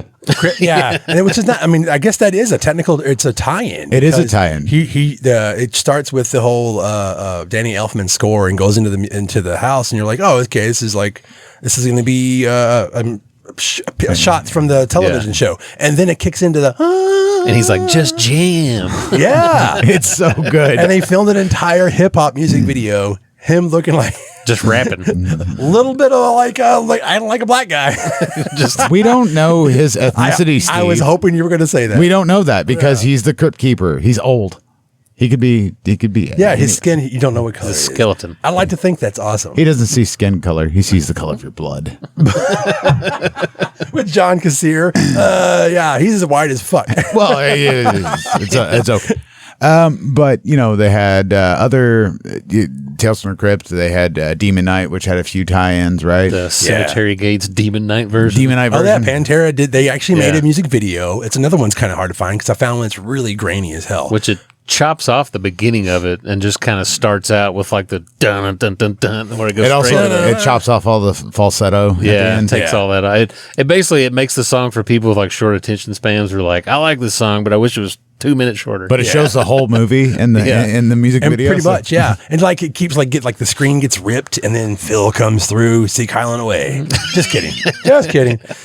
We talked about Tales from the Crypt. There was an Are You Afraid of the Dark music video too. Yeah. That played, I mean, it wasn't on like MTV or anything. It played on Nickelodeon in between commercials, but it was called Feel the Fear. Or nice. I Feel the Fear, something like that. And it showed just clips, like the entire video was just clips from the show, which scared the shit out of me when I was younger. It was like Mac something. I forgot. Maz and Kilgore, That's which was it. Mary Kessler and Robbie Kilgore, Yeah. who were musicians and composers. But this was sometime in 1994. Yeah. We watched it last night before this This is episode. Yeah. when you were Still a scared kid, me. hanging up on the big orange couch watching Snick. Yeah. Nick. I was spent my Saturday night. Totally forgot about that. Fuck. And there's so many that we can't either fit into this. But so if we're missing something that's actually a direct tie-in to a movie, please let us know. Hit us, and we'll try to talk about it some other time. Yeah, absolutely. But I think we should move on to things that Inspired. are horror inspired. So these are not tie-ins. These are just bands that are inspired by horror and, like Mortician or Yes, the greatest band of all time, Mortician. Well, I was going to say, like Freddy Krueger's Underpants. So Yeah. that's a band mainly goes by FKU, and they did Friday the 13th Part 2 music video, and I play it every Sunday at Gore Club for the whole crowd, and people are like, what the fuck is this? Because it's a neo-thrash fucking band, Yeah. and it's so good, man. It's so good, and it's like motion comics. Yeah. I think, when I think of horror inspired too, I get like a lot of death metal Of course you because like when they started making those death metal videos, it's just like we can make short form horror films. What's Yeah. the first one you remember, Dave? I'm sure it was on Beavis and Butthead. Oh, Staring Through the Eyes of the Dead. Yeah. Yeah. That was the one that I remember being like, what the fuck is this? Oh, yeah. Cannibal Corpse is almost the champions of that too, because you look at a lot of their videos, even now, they get better and more gruesome. Oh, yeah. I mean, before that, you didn't really see death metal at all, like anything that fucking heavy on mainstream anything. Well, they weren't even making videos for like death metal No. until, but probably, I mean, the mid 90s when it got as popular as it probably would ever get. Maybe Slayer. Yeah. Slayer is the one, like Season's the Best, that kind of stuff, but that was still in the 90s. Yeah. I mean, you could argue, like, say, Iron Maiden made music videos that were horror inspired. I'm going to say Ozzy. Ozzy was the one that made me wake up and go, what the yeah. fuck is this, Mom? And it was Bark at the Moon. Yep. Yeah. It's a mishmash of Uncle Dr. Jekyll and Mr. Hyde meets a wolf, Yeah. like a wolf man. Instead of turning into Mr. Hyde, he turns into a werewolf, and the effects were actually done by Rick Baker. And Oh, they look better than the Wolfman. Yeah, he was on the Yeah. cover of Fangoria magazine in that makeup, and then they even did like a pull-out poster, like you were talking about last episode, like a Playboy. Yeah. And Bark of the Moon, Trifold. man. I mean, the With Jakey production, Lee, dude. the production on that video, like that kind of goes back to the where I was saying the early days where like, we don't know what to do. It's 1983. Ozzy's got this song. I hired this guy. Like, 'cause Carmine Apiece is playing drums. yeah. And you're kind of, he looks like right at the camera and like points his drumstick at it. Yeah. You're Hey man, like- that's before Black Roses. So Oh, maybe absolutely. They were probably like, this guy, he's got it. Look, he But, points like- right to the camera. Yeah, they got like horses, an old timey hearse pulled behind, like Yeah, all the like that's a they production. pulled out. This is a huge production for this thing, and it looks really good. I mean, like I said, the makeup still holds up. I mean, he looks amazing in that. Yeah. I mean, there's so many of like ones that are inspired or songs that they made music video for that weren't direct tie-ins. And I guess mine would be the Alice Cooper Twisted Sister team up of Be Cruel to Your School. Oh yeah, So they filmed this with Tom Savini in the music video, and all the zombies from Day of the Dead at the time, because it's an old music video, are in the music video. Yeah. All over this school. Just I know now why I never saw it as a kid. Yeah. I heard the song, but I never got to see his music video until recently. Yeah. It's fucking great. It's a great long form. video. It's got Bobcat Goldthwait at the beginning as like a teacher in the lounge talking to Tom Savini, reading a Friday the 13th Part 4 Fangoria. Yeah. But people don't know who the fuck Tom Savini is back then. No. Yeah. And then it kicks in, and then fucking Dee Snider and Alice Cooper show up. It's amazing. It's so good. And the video that is on YouTube now is like in HD. It looks really good. See, also when I think of like, no, not being a tie-in, but horror inspired, I think of Gore. Because I love Gore. They're a great band. And I remember seeing them when I was a kid, not knowing much about them, and hearing some music, and then going to the show and be like, holy shit, they're just murdering people on stage and doing this elaborate thing. I mean, they made their music videos. They almost won a Grammy. They did for, was it Live in Antarctica or was it America Must Be Destroyed? Okay, yeah. A friend of mine, a childhood chum of mine, he was a Gore obsessed and Gore obsessed, and he's the one that got me into Gore. We watched a late night news thing where they were just trying to scare people of this new band coming out of Richmond, Virginia, and it's Gore, and they showed this small little segment of them playing live on a stage the size of this fucking table. Yeah. And then we were like, what the fuck is that? And the perfect, don't listen to this. Yeah. And the kids are going like, what is that? Yeah, I think the first Gore video I saw was Saddam a Go-Go. Wow. From, was it Airheads or not Airheads? It was, oh God. Empire Records. Empire Records, Yeah, man. And they're in that, but I think like they're showing them in the video, but they're playing like Ministry over it. No, or you're something thinking like that. of, Or I'm thinking of something you're else. thinking of Hardware. Oh, yeah, that's Hardware. They're in the movie Hardware They're with in the wrong Hardware. song. Yeah. But in Empire Records, it's really them. He because- speaks to him. He's like, hey. Yeah, because Ethan And Emery. that's not even his voice, though. Yeah, Ethan Emery is like watching them, and he's all high as fuck. Hey, come here, and they put Hey, him in Mark, we're going to feed you. The World Maggot. Yeah. The World Maggot. See, Such a good part. they've got their own movies, so they are, in fact, a tie-in to themselves. They are. They were also in that, was it Blind Date movie? Oh, my God. Katie, do you know that fucking piece of shit? I've never heard I don't of know. that. Now you're really shamed, Was it Dave. Blind Date? I don't know. It's like Gore's in it. Like these people, they go into I did this, the same thing. They go into a fucking like venue and like they're just on a date and the fucking Gore's playing. It's that's crazy. like- It's a movie from like the 90s. It was like Serial Mom and L7's playing. Yeah, Yeah. It's sort of like that.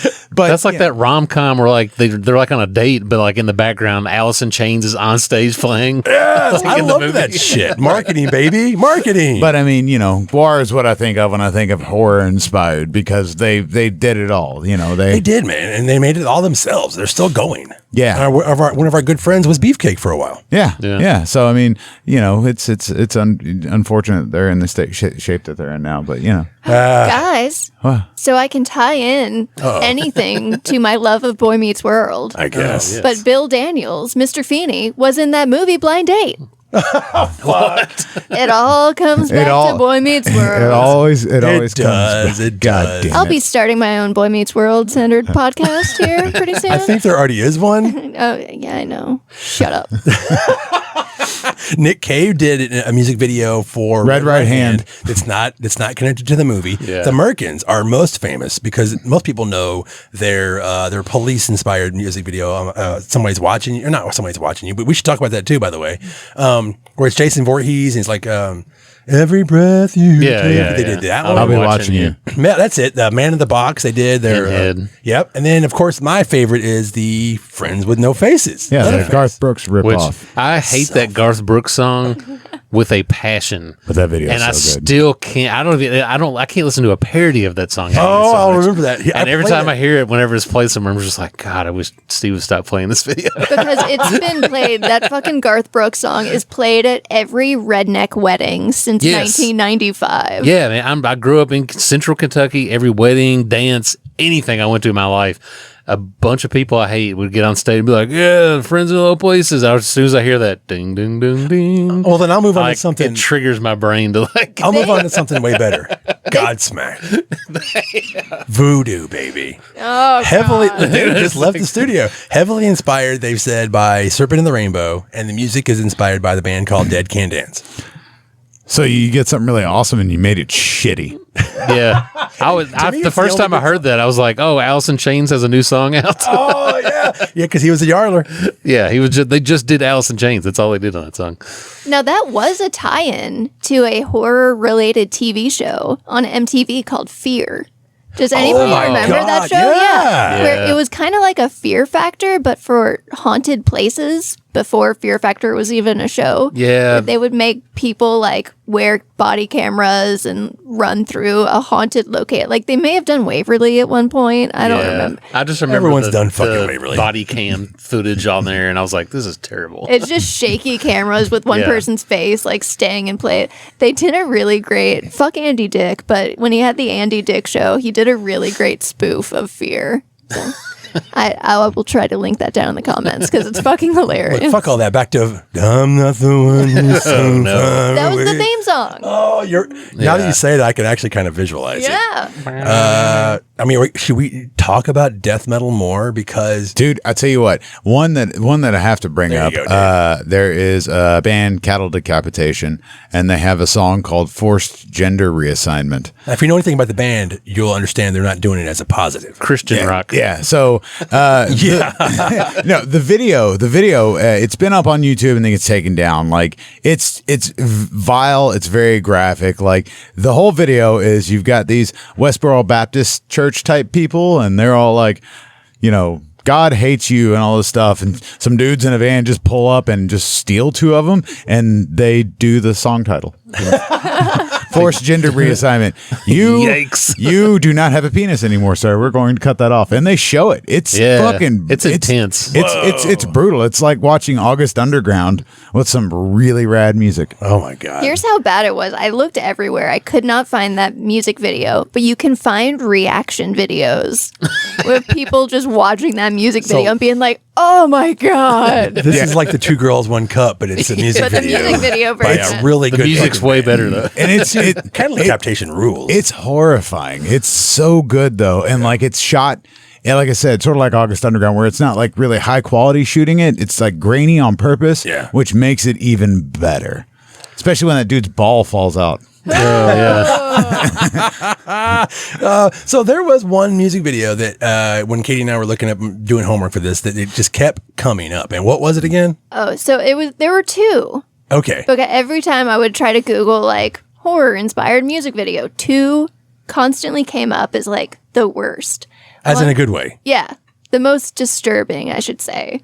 One was by Skinny Puppy called Warlock. Which is really good, by the Yeah, way. that song rules. It's a great song, and it's all just movie clips from a lot of Italian horror. But this was 1990 when you didn't really have access to a lot of these movies. So people that watched the music video were seeing these clips for the first time. Like, what's Videodrome? And we're like, what the fuck is this? And so I think that video in particular led a lot of, especially younger people, to different movies like Deep Red or Suspiria. Or Absolutely. There's a lot of like House by the Cemeteries on there. I mean, it's just like any movies that have a horror movie quote. You eventually see it, and you're like, that movie. we'll get to that Rob song. Zombie in a second. Well, there's Hold on. there's a what was the other second one? The first one. the first one was Aphex Twin, Come to Daddy.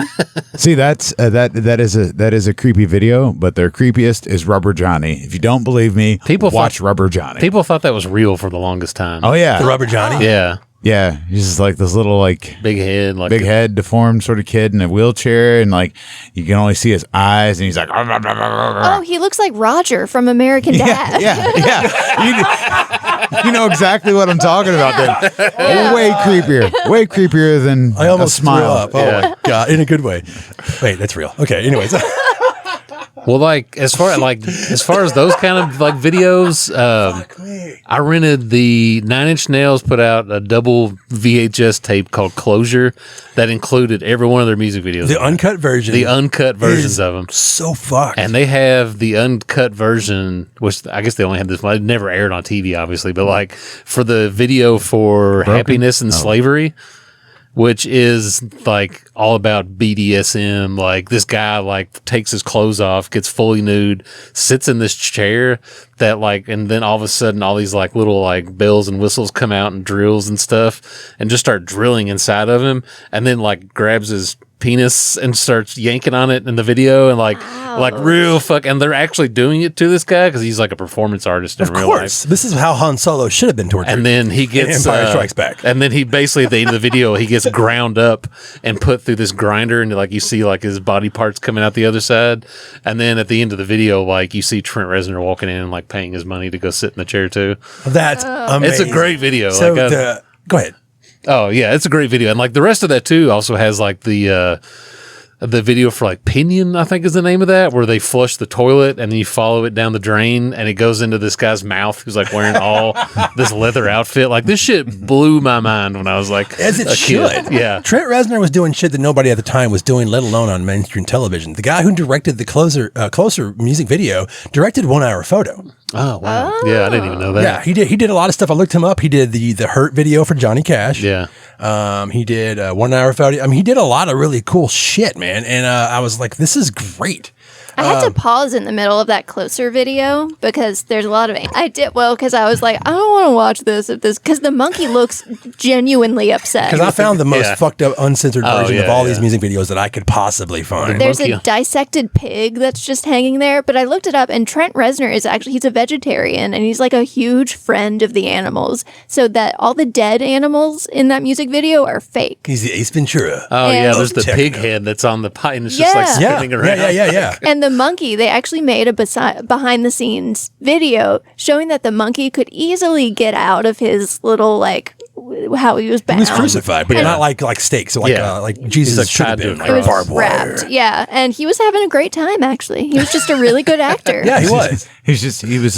He was also on set for Faces of Death. He was that monkey. That monkey's still alive too. Well, probably not anymore, but he was alive after they shot the movie. We talked about that last episode. If you go back and watch Faces of Death, the first one, it looks like the heads from Indiana Jones and the Temple of Doom. It's how fake they look. Where they pull off and they're eating monkeys' brains. Yeah. Like This is monkey's brains. brains. Yeah. That's how fake that fucking monkey looks now. It's like, damn it, I was such an idiot kid. But the monkey in the Closer video looks genuinely like, oh my god, he's being tortured. Yeah, he looks terrified in that. Yeah. But there's so many good, inspired music videos. I'm going to have to bring up fucking Meatloaf and his goddamn... I'll do anything for love. Right.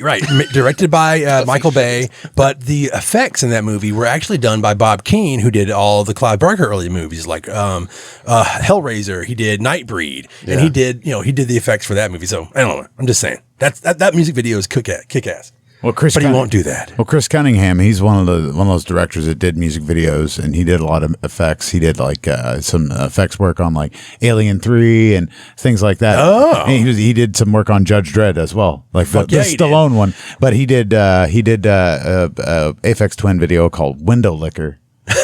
That's the one where the dude from Aphex Twin his face is superimposed on women's bodies. He's just on everybody's body in the video. If you're not an Aphex Twin fan, I understand, but go back and watch their music videos, and they're fucking great. You had a list. I got a list. So there's Ace's list part 2. Well, we're talking about horror inspired stuff. I got a little list of like horror directors who did music videos. So like Tobe Hooper probably did one of the earlier ones, which he did. He directed Billy Idol's Dancing with Myself, which has an Omega Man theme with the zombies. Hell yeah, it is. There's another drink. Sam Raimi did Iggy Pop Cold Metal, which is briefly played in Hardware. Yeah. George Romero, probably the most famous one because he directed Misfits, the later Misfits Scream. Oh, yeah, he did. That was a deal. That was... They were going to be in his shitty movie, which I'm sorry, that movie sucked. They were Bruiser, it's not and good. then he was going to direct their music video. Because I had I bought the tape for that. You could buy the VHS tape for that. Yeah, and that was pretty cool. Richard Donner did Goonies Are Good Enough. Yeah, that's a long form video for Cyndi Lauper. With all the wrestlers in it and everything. Pretty good. Fucking Roddy Piper. Yeah. It's got... Captain Lou Albano. Man, it's all those classic wrestlers are in there. All the villains are in there. Mary Lambert, she did Madonna's Like a Prayer. Yeah, Mary Lambert, most famous from American Psycho. She directed American Psycho. And she did a Motley Crue video. She also Mary did... Herron. I'm thinking Mary Lambert did Pet Sematary. Pet Sematary, right? Yeah, that's right. Mary Herron, the other different Mary. Marys.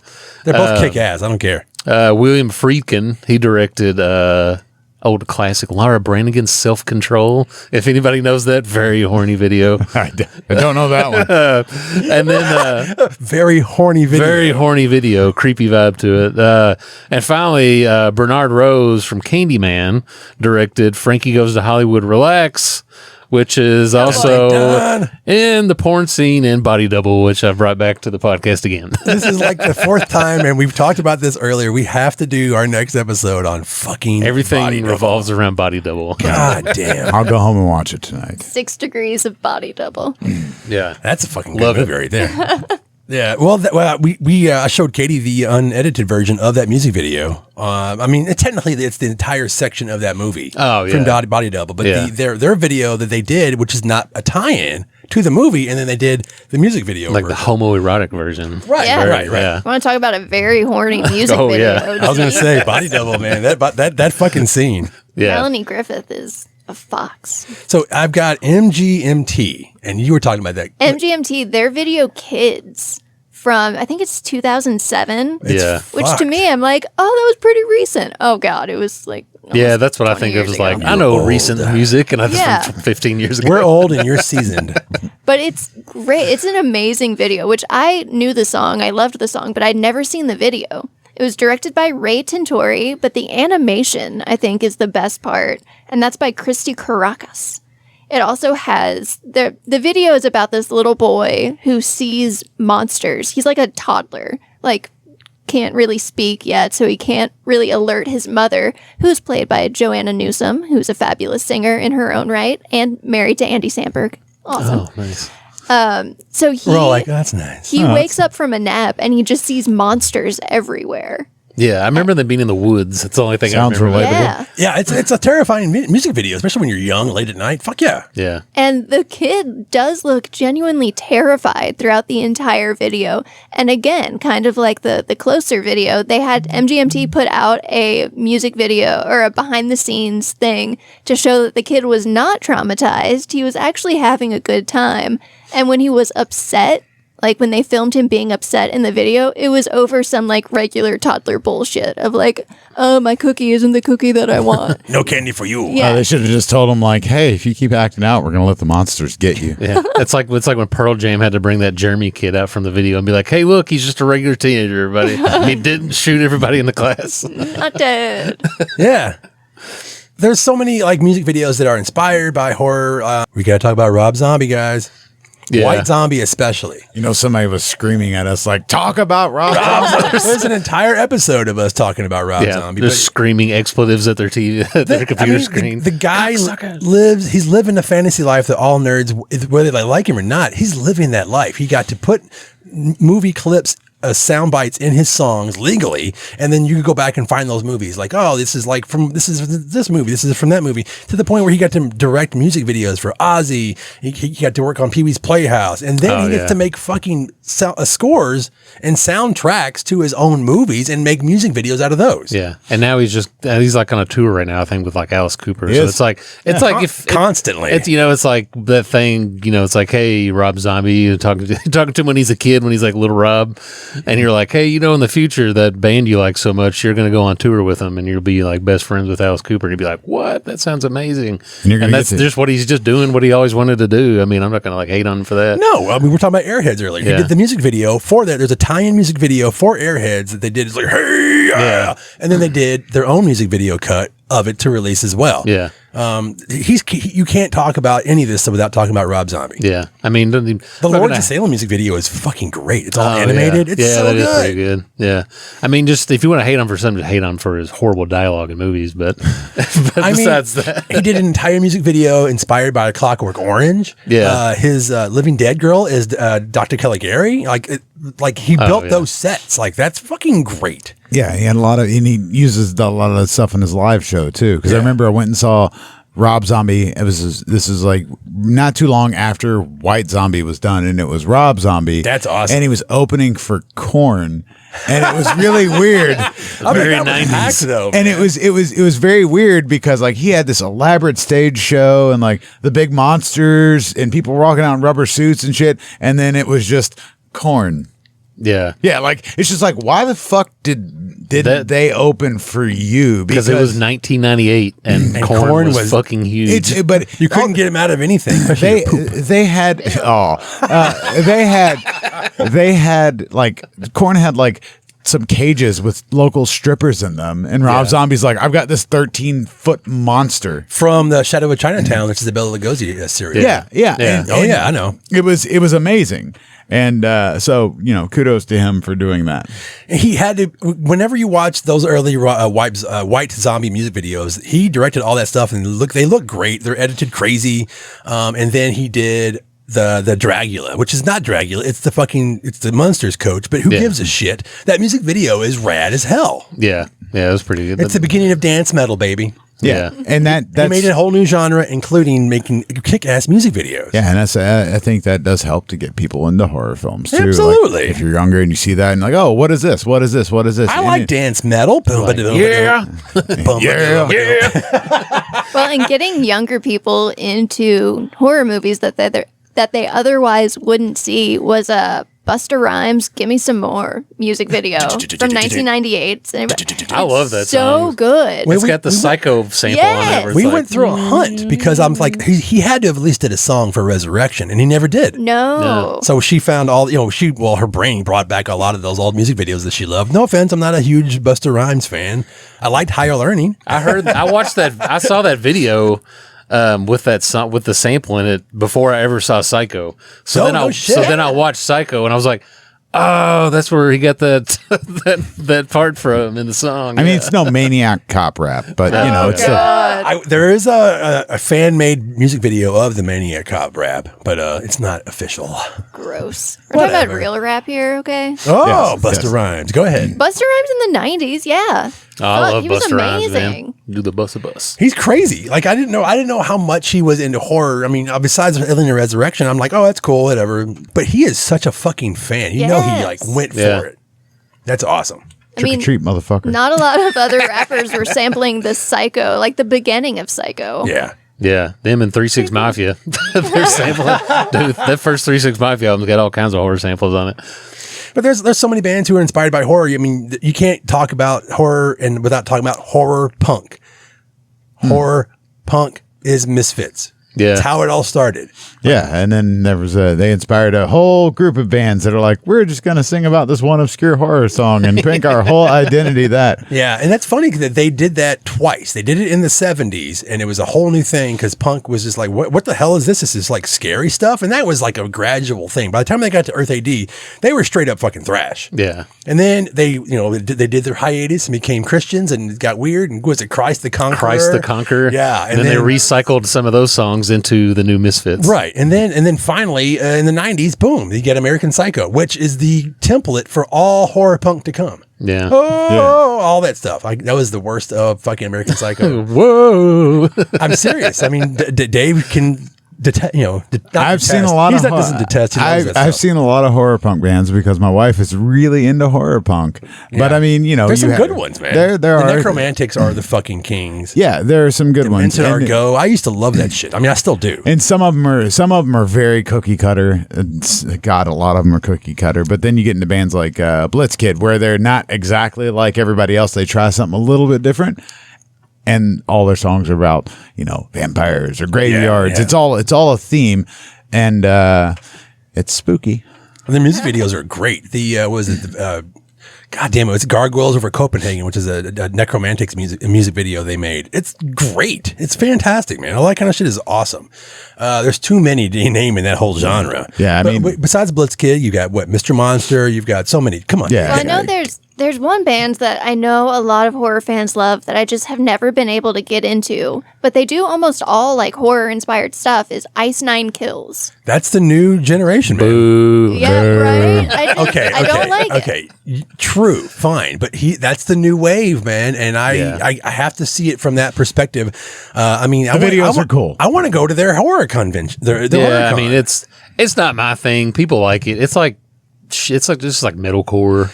There's a weird thing. I'm not into it. I think with the older generation, especially me, I don't want to hear what I would consider American Idol style vocals in my extreme music. Yeah. So when you go that way, it's like Ghost. I'm sorry, man. It's just the vocals kill it for me.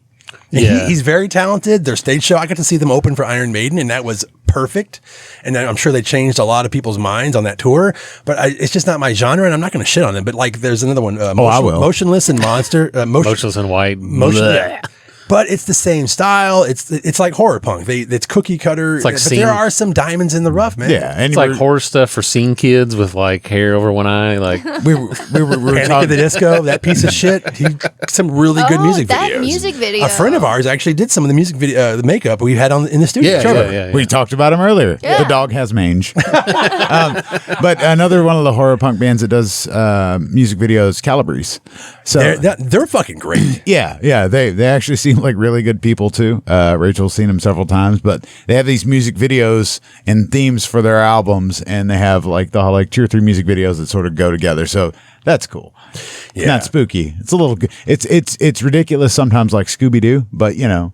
it's more spoopy. But Spoopy, I yes. think that's like that. That's their niche. Their gimmick it's great. But like the original Misfits only made one music video. The original one, and it's Brain Eaters. Yeah. And it's the original Misfits with Danzig, and they're all devil locked out, and Robo's serving them brains, Yeah. and it's a minute and a half. They were just asking Henry Rollins like, hey, can we use the TV party house? Yeah. Yeah. So I mean, there's so many other non-tie-in music videos for like movies that never got a music video. For Return of the Living Dead, we talked about 45 Grave. They did Night of the Demons tie-in for the remake, but they actually made their own music video for Party Time, which is the punk version, which is about the case that she's actually talking about in the original lyrics. Yeah. They made a music video for that. TSOL actually released Nothing for You, which is a music video from the soundtrack, but it has nothing to do with the movie. Yeah. The Texas Chainsaw Massacre Part 2 has one music video, a real one, that was released, but it's not a tie-in, and it's from Timbuktu, or Timbuk 3, Life is Hard. And it's just them on the street corner recording. Yeah. I got Lizzie Borden. I mean, you can't not talk about them. Like Death Against Angel. the World. Yeah, Me Against the World. Lizzie Yeah. Borden. The Death Angel actually did the song Bored, which is in Leatherface, the Texas Chainsaw Massacre Part 3. Yeah. They did their own music video for it. The Ramones did Pet Cemetery. They sold, they did the song for the movie, but they didn't do an actual tie-in. It's just them playing with their friends in a cemetery, and they get lowered down. Actually, they filmed it at the Sleepy Hollow Cemetery in the New York Village, I guess is That's where that fucking was. cool. I guess Debbie Harry's in that video, which I don't remember. know. Maybe she just walks through, because there's a lot of people flashing them kind of like walk through, I think. I could be wrong about that. So it's like they had their own Ivan Reitman. Like, hey, Yeah. you want to be in this video? Yeah. Yeah, Some of the dead boys are there. Yeah. The Crow, City of Angels. Yeah, talk the about Crow, the Filter? The Crow City of Angels soundtrack for me, that came out when I was in 7th grade. So I immediately bought that when it came out. I listened to that White Zombie cover on there, which they at the end of the video, when you rented it, it would have the video for Jurassitol by Filter. That's which is the song, yeah. Hey, old man, got something for you. That's the music video that they released themselves. Yeah. It's not a direct tie-in to a movie. Yeah, there's no clips in it, but it's in there. That and God, there was a second one on there too, and I want to say it was like Whole Gold Dust Woman. Yeah. that cover. Yeah. But That was a song. it was on the album. Yeah, That was on the album. That was a video. This is gonna make people mad. That cover of that song's better than the Fleetwood Mac version. I'll just leave some comments on that one. I don't think we have a lot of like Fleetwood Mac and elitists that are listening to us. Somebody would Maybe. be. There's some witches out there. People love Fleetwood Mac, dude. Yeah, man. Gold Dust Woman. And that song, their version sucks. I mean, I guess you're right. We have to wrap this up, and we can't not talk about The Crown. Thriller. Michael Jackson's Thriller. Changed it all. People are sick of that song because anytime you walk into a department store during the holiday season, it's all you fucking hear. Go to a zombie walk and everybody's all like, I can do the Thriller dance. Yeah, Jesus. go to a haunted house and there's like 10 people who can't dance doing the Thriller dance in between lines as it goes through, and you have to watch it. Yeah, I'm just saying, if Joe Jackson was there, he'd smack the shit out of all of them. But you have to give it up to that music video, directed by John Landis, the special makeup effects by Rick Baker. They really killed it. Long form video for its time. And It was the first of its kind. It's the best music video ever made. Like, controversy Quality. besides the director and the singer aside. Yeah. It's like one of the best music videos. It's the best music and video it's been ever made. ripped off time and time again, anybody who makes a long form video will say, well, I wish I could make that movie. Yeah. I wish I could, because it's a fucking movie. It was a effects- movie, and it was a huge thing. There was a huge buildup. They had a countdown to like, we're gonna watch the Thriller video. With a disclaimer at the beginning. Dude, Yeah. so it said that video doubled the sales of Thriller, the album. Yeah. I can imagine. And it was like, I mean, it's the best selling album in history. And like the actual they made that video so popular, they made a video of the documentary of the making of that video and sold it to people. And I have it. Yeah. I have it. Yeah. All three of them have it. Yeah. It's fucking great. And it sold over 1 million copies. Everything from like the story of the video, the song, the Vincent Price opening, the werewolf effects, you know, the zombie effects, like everything was great about that video. And like one thing people probably don't remember at the time, but like it being it was a video that was made into a serious art form, but also like broke down racial barriers on like MTV, because when MTV started, it was just a bunch of white people. Yeah. And I think there's an old interview with like David Bowie who brings that up to an MTV he's DJ. not. And this video being like huge on MTV, like they were still showing this up on MTV up till when I was a kid. And I would see that come on, and I would see like the Michael Jackson's Thriller. He's like breathing. like you would see that, I'd be like, So good. And when I was real small, I would see that come on. I was like, oh man, I don't know if I can watch all this. Because as soon as they got to him turning into the werewolf, and he looks at her and goes, "Go away," I would be like, "Oh God, turn it off." It's so good. It's so well put together, written, choreographed. Everything about that music video is perfect, and the timing, like you said, it changed. It changed the way anybody made music videos from there on. No more are we going to see a fucking unicorn that just comes out of a window for no fucking reason until Meatloaf does it again, and I can't do that. Or I won't do that. This was the first music video inducted into the National Film Registry. They Wow. considered it a film. It's a fucking Checks out. It landmark. is a film. Yeah. It is. Yeah. It's a short film. It's better than most short films. It's Yeah. it's amazing. He It had a tried. $900,000 budget. Which is huge in Huge back 1984 or then. whatever the fuck Yeah. it was. So he tried to do something very similar again in the 2000s, and it was called Ghost, directed by Stan Winston. It's a long form video, and I'm sorry it sucks. Yeah, it's not good.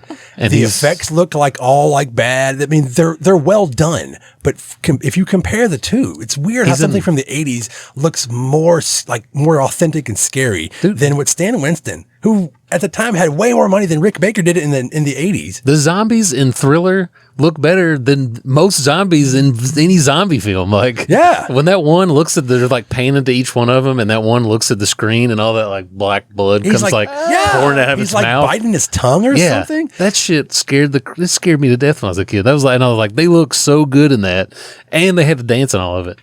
Yeah, and the lighting makes it still start like very contrasty. And then you watch Ghost, which I did last night, and I'm like, this is overlit. It's very Disney-esque. And I Yes. guess it's more palatable. But why would you do? What is it about what happened in the 80s with filmmakers, musicians, whatever? And then now they're like, well, I want to make it more broad audience. Just be an artist, man. Well, Fuck. it might go back to, you were talking about the disclaimer before the music video, and there's a whole story behind that disclaimer. Well, he's a Jehovah's Witness. He is. And Joe whatever. Jackson was on set one day and had to be escorted off because John Landis was like, no, you need to leave, because Joe Jackson was very upset that this was promoting Satanism and demons. The occult. Yeah, exactly. What a fucking idiot. And so he was forced to leave the set. But this changed Michael Jackson's perception of the music video. So after it was done, he called John Landis and said, I'm going to need you to send me those negatives. I'm going to burn them. This is never going to see the light of day. Can you imagine if Right? this didn't come out? So John Landis immediately called the people that had the negatives and was like, please put these in a very safe spot and lock them away and don't tell Michael Jackson where they are. No shit. So to kind of talk Michael down from never releasing this video, he was like, what if we put a disclaimer that says this doesn't have anything to do with your personal beliefs? in And the occult. yeah, and Michael's like, okay. No that's animals were fine. harmed in the making of this kick-ass music video. No Michael Jacksons were harmed. They removed Joe, so he couldn't have been harmed. Yeah. Oh, No women were eaten except for popcorn. But that's not a woman, so what am I talking about? or Ola Ray. Ola Ray. Dude, I used to have her Playboy. Sorry. That's how she was a huge, she was a bunny, and then she got hired onto that music video. So good. Trust me, guys, I'm old. Yeah. But there was the MTV would do a countdown every once in a while in the 90s, and it would be like the 100 greatest videos, and that was always number one. It would be like, I think, God, I can't remember what number two. All of his were very cinematic. Yeah, but it was, I mean, up until that point, nobody had done anything like that. Nothing. And it's still, I mean, like to this day, like I mean, if you look it up on YouTube now, they've like kind of upgraded it and put it in HD and stuff. It still looks amazing in HD. It looks so good. So depth of feel, like everything cinematic wise, it's like, thank you for filming this on 35 millimeter. Yeah.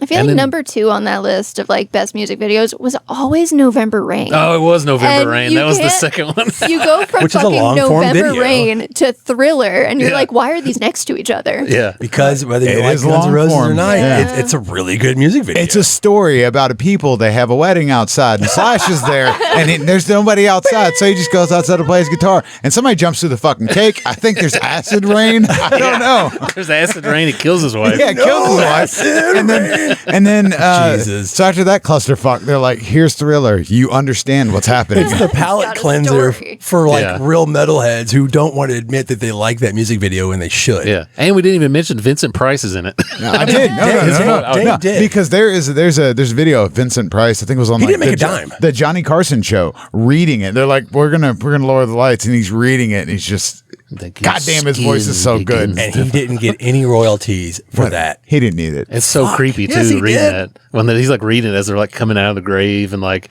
you said, God, it's just like so good. Oh yeah, I mean those gonna zombies watch it look tonight. fucking great. I don't know why we can. It's we theater. can- yeah, we can go on and on about this fucking music video, and I know people are sick of it. I get it. Yeah. but they got to the point where they were releasing the entire making of as a video. Yeah, and Like- it sold 1 million copies. But I mean, like, I would watch MTV and it would just be a half-hour block of just the making and the music video always played Yeah. afterwards, and that's what they released on DVD or VHS at the time. Every Halloween. I feel like they still do it. Oh yeah, every Halloween you can find it somewhere. I have it on beta. And people are sick of it. No shit. Yeah. Nice. Okay, Oh. even if you're sick of it, you still have to appreciate what it did for music videos. Yes. Oh, yeah. Fuck you, Imagine youngins. imagine watching that in 1983 when it came out. Yeah, I was there. Yeah. My sister made me watch it, and I was freaking out. Like you said, you're done. Yeah. Like a quarter of the way through. They're watching the movie on this big screen. Yeah. Before you know that, I am trying to hide under her armpits, and Yeah. she's a fucking jerk.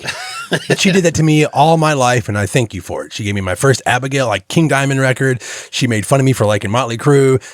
Thank you, sis. Thanks, Jennifer. Yeah. Later on, as I got older, I had like a younger, distant cousin who had like came over to visit, and they were hanging out, and I got a little older, and then that video came on, and I was like, "Oh, you should watch this video. It's pretty good." Yeah. And like as soon as they got to the werewolf part, he was like, "Could you please change this?" I was like, "Yep." Because you didn't see that kind of transformation. It was still somewhat new. And then you have the master of werewolf transformations. Oh, yeah. Making this, technically, I guess it's like a werewolf cat. It's a werecat. Yeah. But Yes. I don't give a fuck.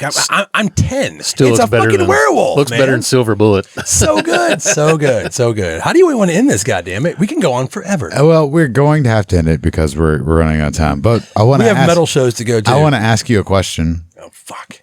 I'm not All right. prepared. First off, think of your favorite horror film. That's good. That's easy. All right. Think of your favorite horror film. Pick a card. All right. So think of your favorite horror film. Pick a card. Now, what band would you have make a song for that movie? Oh, my God.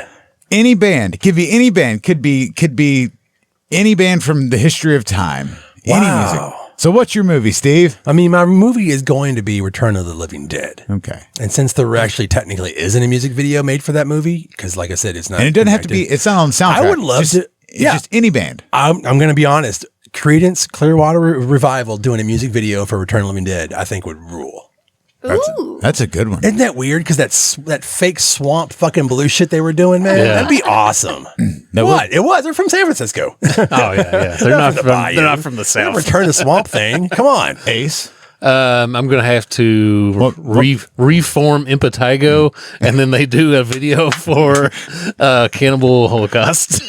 No shit. I feel like they've probably done one, but They have songs with samples from it in there where he's like, "Hey, Professor, I recognize these teeth." We got to message Steve-O, the real Yeah. Steve-O, and have him. Yeah, I know him. I'll just message him. Oh, Like, I know, hey, make a yeah. video for this. make it I'd like to- make my dreams come true. One of the greatest grind metal bands. Can you get of the all band time. back together to make a video? Katie, Okay, so my favorite horror film is Black Christmas. And as much as I would love like an L7 or Bikini Kill song to that like female empowerment movie, Yeah, Rebel Girl would be having awesome. having Bing Crosby do a Christmas song about Black Christmas Wow. would be my dream. that is really good. He's hiding in the attic. Whoa. Yep.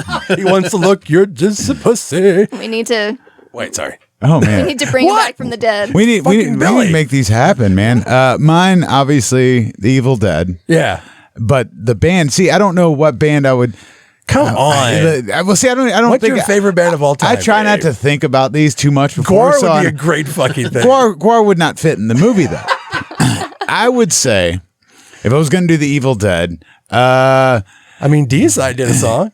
yeah, I know they Dead by Dawn. That's a great song, but that's already a song. I Yeah, mean, it's true. they made people have made a video. Well, you made your own question too I hard don't for know. yourself. I made it too hard for myself, so I'm not going to answer. This is No, bullshit. Jay. Bullshit. I would if it was Evil Dead, it'd have to be something backwoodsy but a little rough. So let's think. Let's see. No, fuck it. Johnny Cash. Get Johnny Cash to do. Wow.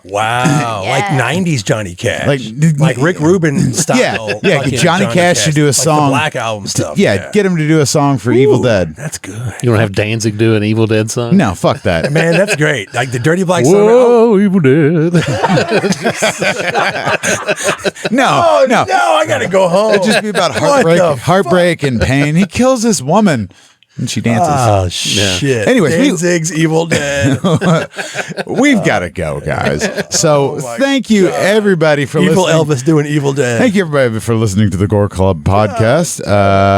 You can find us where you're listening to us, Anchor FM, Breaker, Google Podcast, Overcast, Pocket Cast, Radio Public, Spotify, Apple Podcasts, Castbox, and Verbal.com, YouTube, Facebook, Yeah, and all that stuff. Now we're on TikTok, and it's sadly it's taken off, and it makes me sad. oh, Hello, wait. fellow children. We're on TikTok. Oh no. Hello, fellow young people. Oh man, maybe another one. You can get Elvis to come back and do Basket Case. That'd be fucking great. All right, we gotta go. We gotta go. Bye. Bye. Matt. Jesus Christ. I told you that one.